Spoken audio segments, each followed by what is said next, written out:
おはようございます。ケンです。今日もテスラに関する最新情報をお届けしていきます。大前提として、テスラはもう EV が売れるかどうかを心配する会社ではありません。今、テスラが本気で動いているのは AI と自動運転を前提にした次の社会インフラです。ロボタクシーの採用が20カ国に広がり、アナリストは自動運転を理由に目標株価を引き上げ、イーロン・マスクさんは人間が運転する最後の車について語り始めました。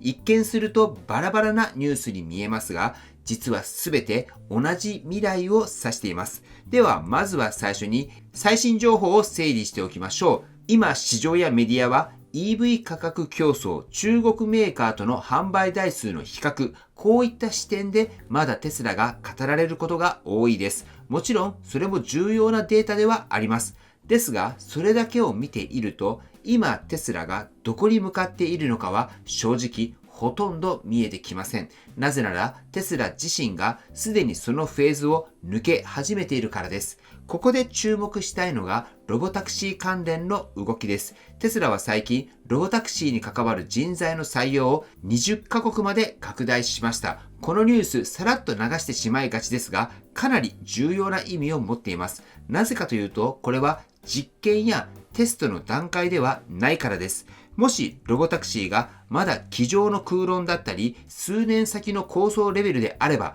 ここまで広範囲で人材を集める必要はありません。にもかかわらず、テスラは国や地域をまたいで、実際に運用、データ収集、現地対応ができる人材を集め始めています。これはつまり、いつ始めるのかではなくて、どこまで広げるのか、この段階に入ったということになります。ここで重要なのは、ロボタクシーは車そのものよりもデータと運用が価値の源泉という点です。走れば走るほど、使われれば使われるほど AI は賢くなり、ネットワークとしての価値が積み上がっていきます。テスラはその前提条件を静かにしかし着実に整え始めています。そしてこの動きを見逃していないのがウォール街のアナリストたちです。最近テスラの目標株価を引き上げたアナリストがいますが、その理由は EV の販売台数ではありません。評価されたのは自動運転、FSD、そして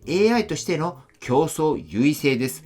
ここがこれまでと大きく違うポイントです。以前であれば何台売れるのか、利益率はどうか、こういった指標が中心でした。しかし今はこの会社はどれだけ自律的に学習できるのか、他社が追いつけない構造を持っているのか、そこが評価の軸になり始めています。テスラは単なる自動車メーカーとしてではなく、実世界で動く AI 企業として見られ始めているということになります。この流れを非常にわかりやすく言語化したのが NVIDIA の CEO の発言でした。彼はテスラの FSD について非常に完成度が高いと評価した上で、NVIDIA 自身の自動運転技術とは哲学が全く違うと説明しています。NVIDIA は自動運転に必要なチップや AI 基盤を他社に提供する立場です。一方でテスラは車、AI、データ、運用までを全て自社で回す垂直統合モデルをとっています。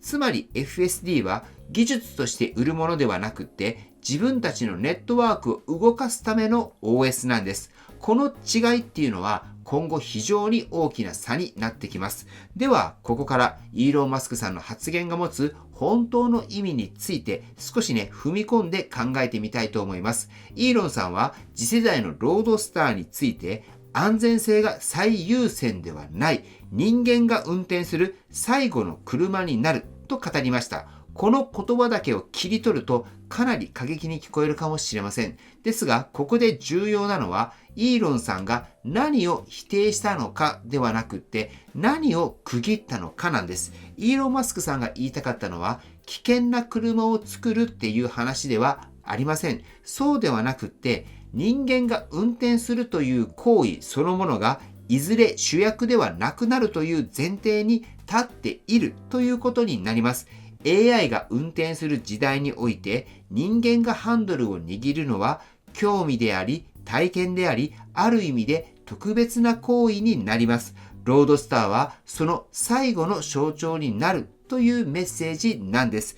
では、ここで視点を少し引いてみましょう。テスラは FSD とロボタクシーによって移動を AI に委ねる未来を作ろうとしています。その一方で、ロードスターのような車で人間が運転する楽しさを意図的に切り分けている。これは自動運転と人間運転を同じ延長線で考えていないということでもあります。そして、この大胆な未来構想を支えているのが、モデル Y に代表される今現在のビジネスなんです。オーストラリアでは、モデル Y が3年連続で EV の販売台数トップを維持しています。EV 競争が激しくなり、価格も下がり、選択肢が増えている中で、それでも選ばれ続けている。これは偶然ではありません。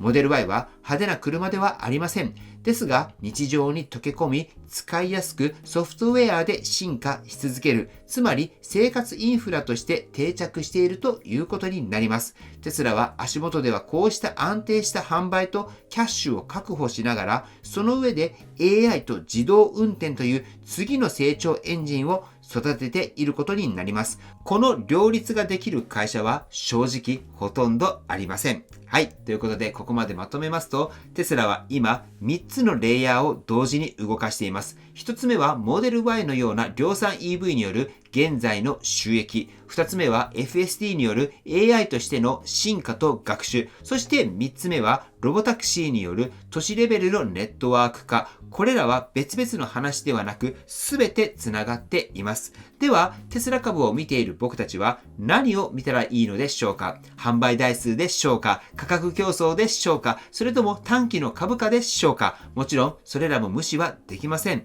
ですが、それだけを見ていると、テスラの本質は見えてきません。本当に見るべきなのは AI がどこでどの単位で実際に稼働し始めているのかという点になります。どの都市で、どの国で、どのスピードで人の移動が AI に置き換わっていくのか、テスラはその実装フェーズにすでに片足を踏み入れています。そしてこれが今後どのように広がっていくのか、スピード感、規模、そういったところを僕たちは見る必要があるということになります。はい。ということで今日は最後に皆さんに聞いてみたいと思います。今日の内容が皆さんのテスラを見る視点を少しでもアップデートするきっかけになったら嬉しいんですけれども、皆さんは今日のニュースいかがだったでしょうか？ぜひコメントで教えていただければと思います。はい。では最後にテスラの株価チェックしておきましょう。本日はさすがに反発して上昇し、現在436ドルとなっております。はい。では本日の内容は以上です。今回の動画が参考になったと思われたら、高評価をよろしくお願いします。僕の YouTube は毎日発信しています。僕の YouTube をご覧になってもらえば、テスラの情報はほとんど網羅すると思いますので、チャンネル登録がまだな方はチャンネル登録の方をよろしくお願いいたします。では今日もご視聴していただきありがとうございます。テスラのある生活を楽しんでいきましょう。ではまた。追伸です。株式会社エコファクトリーの輻射熱の体感会、冬の会の日程が決まりました。ぜひ真冬の輻射熱、床暖房とはまた違う暖かさの次世代技術を体感しに行きましょう。過去ですが、やはり建築関連の方が興味を持たれていらっしゃるケースが多いです。または不動産関連です。やはり断熱性の悪い建物を電気代を下げつつ、温めたり冷やしたりする技術に興味を持たれるケースが多いです。実際に建築関連の方でエコファクトリーのエコウィンを取り扱い始めてくれている社長さんもいます。なのでぜひエコファクトリーの技術を取り扱ってみたかったり、商業施設に導入したい方に特におすすめです。個人宅にもおすすめではありますけれども、イニシャルコストの回収となってくるとオフィスなどの方が早いと思います。導入実績はかなり多くて、体育館への導入、学校、クリニックなど導入実績はホームページの方にありますのでご確認いただけたらと思います。ぜひどんな感じなのか、これは体感しないとわからないところではありますので、ぜひ体感をしてもらいたいと思います。では日程ですが、1月23日の金曜日、こちらはエコファクトリーの熊本本社で行います。福岡からはぜひ一緒に行きましょう。僕が車を出します。そして熊本空港まで来られる方は空港から送迎いたします。時間は10時から15時ぐらいまでを予定しています。そして2月9日の月曜日です。エコファクトリーの東京支社で行います。東京は定員が10名です。残り6名となっております。時間は朝の10時から12時で、その後は近くでランチして解散となっております。僕もも朝一で東京の方に向かいます。参加希望の方は僕の LINE より連絡の方よろしくお願いいたします。はい、では本日も最後までご視聴していただきありがとうございます。素敵な一日をお過ごしください。ではまた。